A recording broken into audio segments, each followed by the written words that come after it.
Écoutez, nous sommes au jour 2 du défi de se bâtir une vie extraordinaire 15 minutes par jour.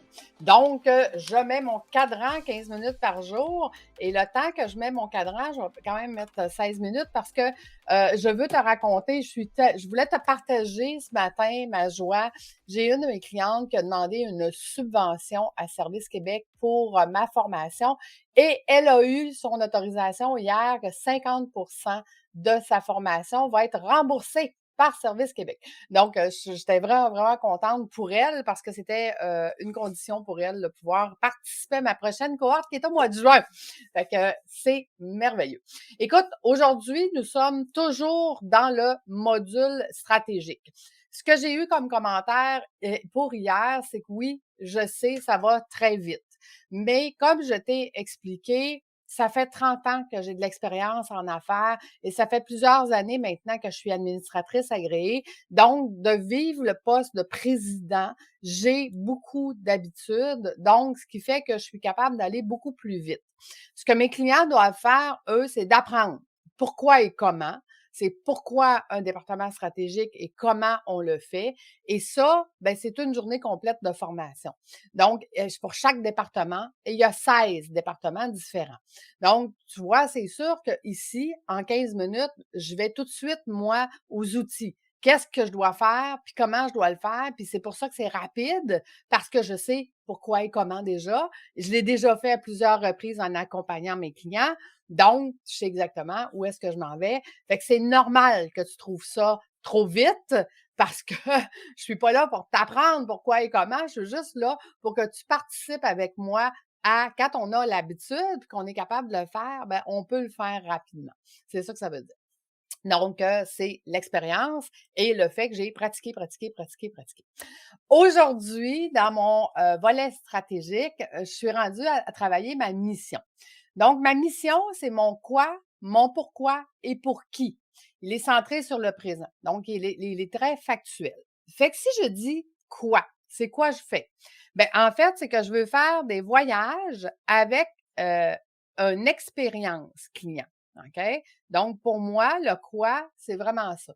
C'est d'être capable de planifier des voyages de groupe à des petits groupes, mais de faire vivre une expérience durant le voyage et non pas d'avoir un voyage organisé où est-ce qu'on peut pas rien changer. Au contraire, moi, je veux qu'on s'adapte, je veux qu'on change, je veux qu'on modifie à tous les jours, je veux qu'on soit capable de suivre le flow. On est trop fatigué, on va trouver des solutions. On a le goût d'aller voir ça parce qu'on est dans un souk, puis c'est ça, ça a l'air super écœurant. Il y a un spectacle, mettons, qui est en train de se donner, puis on veut arrêter, voir le spectacle, bien, ça sera ça.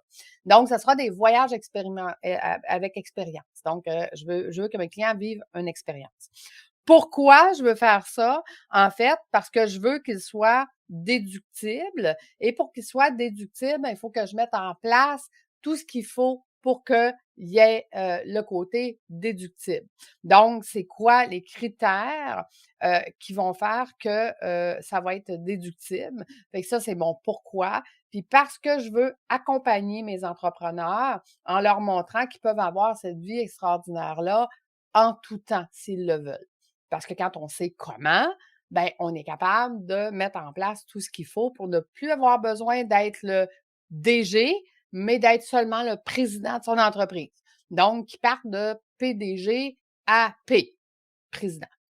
Fait que donc, mon pourquoi, c'est de rendre mes entrepreneurs en P, donc président, et qui arrêtent d'être les DG. OK? Ça, c'est le pourquoi. Pour qui? Bien, premièrement, ça va me prendre des entrepreneurs qui veulent changer. Des entrepreneurs qui veulent changer leur façon de faire, qui veulent apprendre des nouvelles façons de faire pour qu'ils puissent voyager, OK? Ou du moins avoir une liberté dans leur vie. Parce que voyager, c'est le fun, mais peut-être que c'est pas ça qu'ils veulent tout le temps. Fait que moi, j'aimerais ça qu'ils voyagent, mais peu importe. Donc, pour qui? Des entrepreneurs qui veulent changer et qui veulent gagner en liberté. Donc, ça veut dire que ma mission, ça, c'est les grandes phrases. Il va falloir que je m'arrête, que je réfléchisse à savoir comment je vais la structurer. Un voyage comment on dit ça? expérientiel? Non, ça se dit pas. Il va falloir que je trouve le bon mot. Un voyage qui fait vivre des expériences pour rendre l'entrepreneur plus libre. Un voyage, faire vivre des expériences qui vont rendre les entrepreneurs plus libres. Ah, déjà, on a un début, puis une mission, étant donné que c'est quand même quelque chose qui doit se travailler pour avoir les bons mots, les bonnes phrases, bien souvent, on va dormir dessus, puis on va venir la retravailler pendant une semaine, voire 2 semaines. Donc, j'ai au moins la base ce matin de ma mission. La prochaine chose maintenant, ça va être la vision. Donc, la vision, c'est d'écrire un point d'arrivée, une situation souhaitée dans un futur. Déterminer où, pour vous personnellement, être orienté vers le futur et d'être d'ordre aspirationnel. Donc, c'est quoi ma vision à moi, OK, du côté personnel? Donc, personnel. La façon que j'ai vu ça, c'est que je me suis dit, mettons que quelqu'un a déjà une communauté, OK? Et qu'on organise un voyage où est-ce que sa communauté va vivre une expérience durant le voyage et que cette personne-là va pouvoir vendre son groupe VIP. Ce qui veut dire qu'une semaine en voyage va avoir plus de temps pour convaincre ses clients d'aller dans son VIP qu'une heure en arrière d'un Zoom. OK? Donc, ma vision, c'est d'accompagner les gens qui ont des communautés à faire des voyages pour qu'eux puissent vendre le VIP. Mais ma vision, elle va plus loin que ça. Un coup qu'on a nos VIP, c'est d'organiser des voyages expérientiels, drôle de mot, avec expérience, qui va faire qu'ils vont pouvoir vendre à leur VIP quelque chose d'encore plus élevé. Si ceux qui ont des VIP, on leur vend quelque chose qui est plus élevé, donc là, on est rendu dans ce que moi j'appelle du 7 étoiles. Du 7 étoiles en voyage, ça n'existe pas, là. Les hôtels, c'est des 5 étoiles. Mais qu'est-ce qui va faire qu'un voyage est 7 étoiles? C'est l'expérience qu'il y a alentour.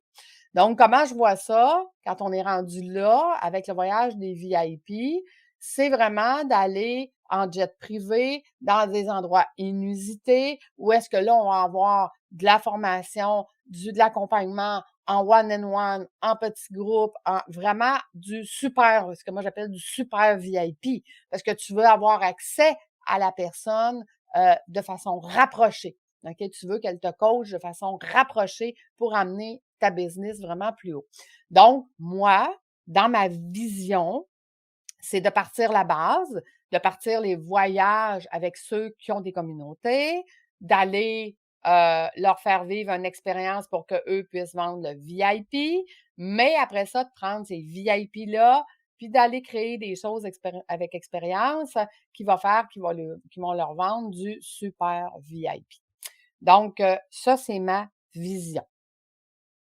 Est-ce qu'elle est personnelle ou elle est de mon entreprise? Bien, dans mon cas, c'est pas mal les deux. Parce que si je réussis à faire ça, à m'amener là, ben, du côté personnel, je vais être très satisfaite parce que je vais pouvoir aussi coacher, aider. Pardon.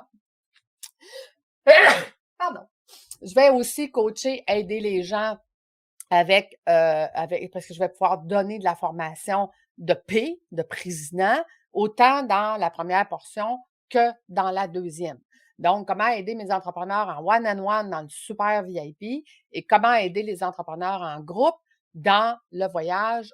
Donc, ma vision personnelle et ma vision de business, ben, ils sont interreliés puisque l'idée de voyage déductible a été créée par rapport à ma propre vision de ce que moi je veux. Comme je te parlais hier, état des lieux clarté, c'est tellement clair pour moi qu'est-ce que je veux dans ma vie que tout ce que je fais alentour est relié à ça. Fait que, mais toi, ça se pourrait que tu sois obligé de faire une vision pour toi personnelle, puis une vision pour ton entreprise. Ça se peut que ton entreprise, ça soit pas la même chose et que tu vas être obligé de faire les deux. À ce moment-là, je t'invite à faire ta mission pour les deux aussi. OK?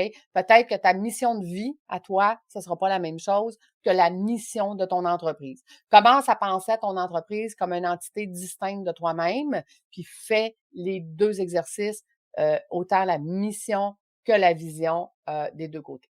Donc, fait que voilà. Fait que ça, ma vision, c'est vraiment de faire des groupes avec pour qu'ils vendent des VIP et les VIP pour vendre des super VIP.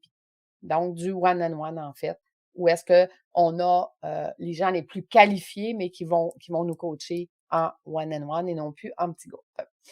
Parfait. Maintenant, il faut formuler des orientations. Donc, les stratégies seront viables si les objectifs sont SMART. Fait que je vais tout de suite m'écrire les SMART, réalistes, mesurables, fiables, objectifs, puis limités dans le temps. OK? Ce qui veut dire que les orientations, c'est quoi les priorités, les objectifs, les stratégies et la vision pour les faire avancer?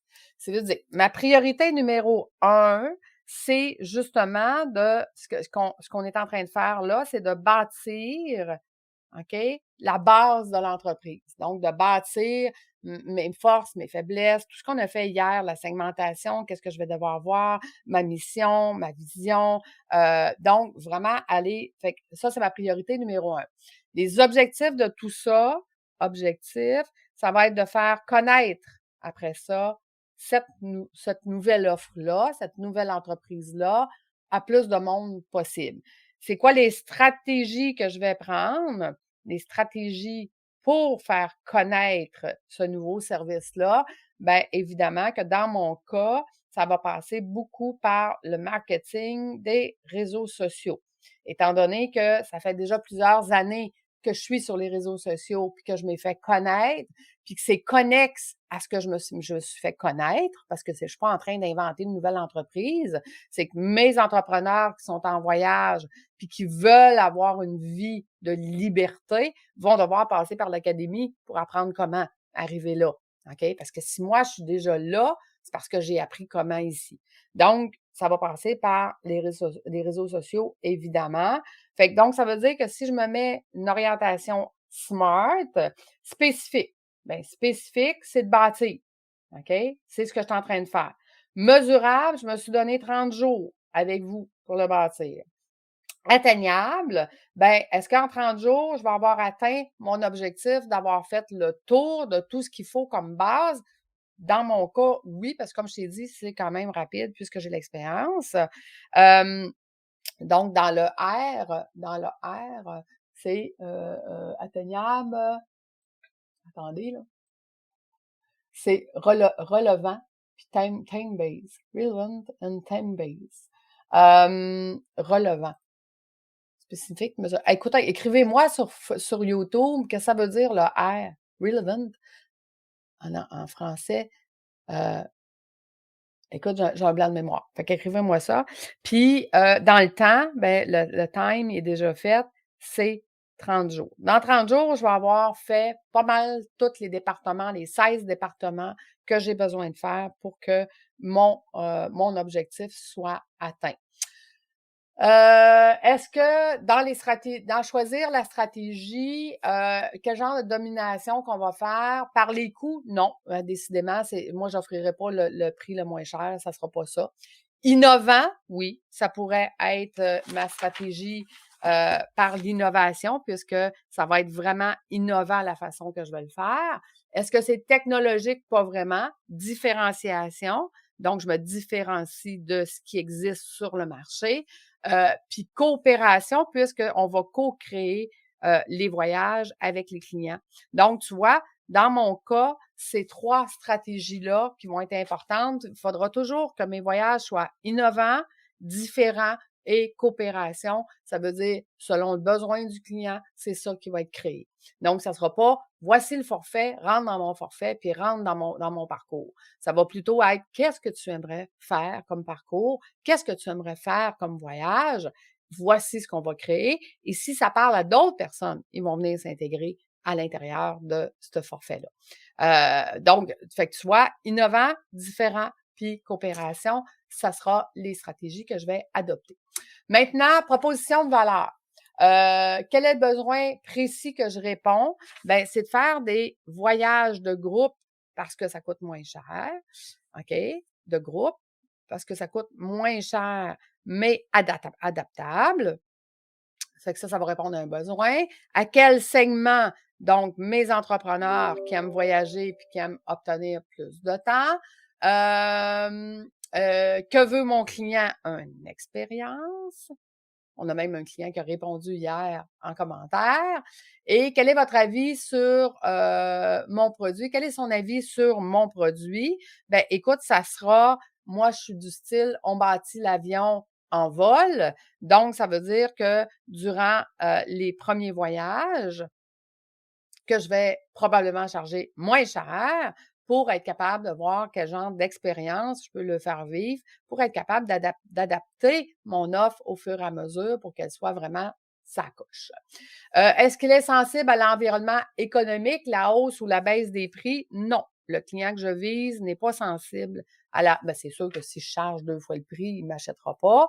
Fait que donc, ça va être relatif à qu'est-ce que ça coûte, mais quelle expérience qu'il a en échange. En fait, comme je disais hier, si jamais on décide en cours de route de louer un petit cart ou de faire telle affaire on chargera après et non pas avant.